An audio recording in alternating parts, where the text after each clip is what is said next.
हलदीर महत्व शुभ कार्य मानकरे सबुठारु अधिक थाए कारण बिना हलदी कौन से शुभ एवं मांगलिक कार्य होई परिबो नाही।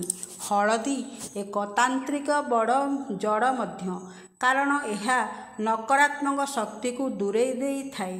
तेणु सबु शुभ कार्य पूर्वर हलदीर प्रयोग करा जाए जहाद्वारा जीवन में समस्यार समाधान होइजिवो। तेबे बंधु माने वीडियोटी को गोटे लाइक करी चैनल टी गोटे सब्सक्राइब करी दियंतु।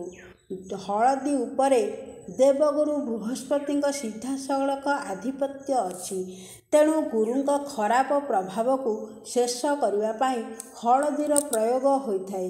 गुरुवार दिन हलदीर विशेष प्रयोग करा जाए।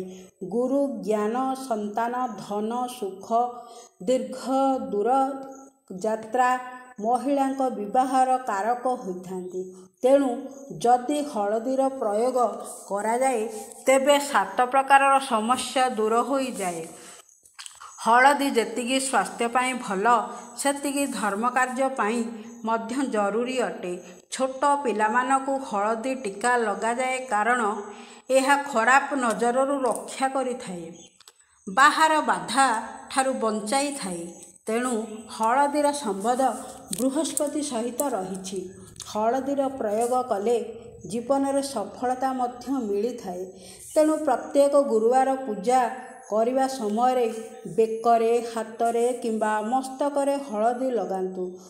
यह द्वारा बृहस्पति मजबूत हेब शक्ति बढ़िब एवं लोके आपण को पसंद करेंगे। जदि गुरु दुर्बल एवं आपणकर कौन सी पेट संबंधित समस्या रही तेबे हलदी दान करंतु। एपरि करिबा द्वारा स्वास्थ्य संबंधित समस्या दूर हो जाए। जदि आपण जने झियो किंबा पुओ एवं आपणकर विवाह होई पारु नाही तेबे गुरुवार दिन गाधोइबा पानी रे एक चिमुटा हलदी पकाई स्नान करंतु एवं हलदी टीका लगांतु। यह द्वारा गुरु मजबूत हेब एवं शीघ्र विवाह योग हेब।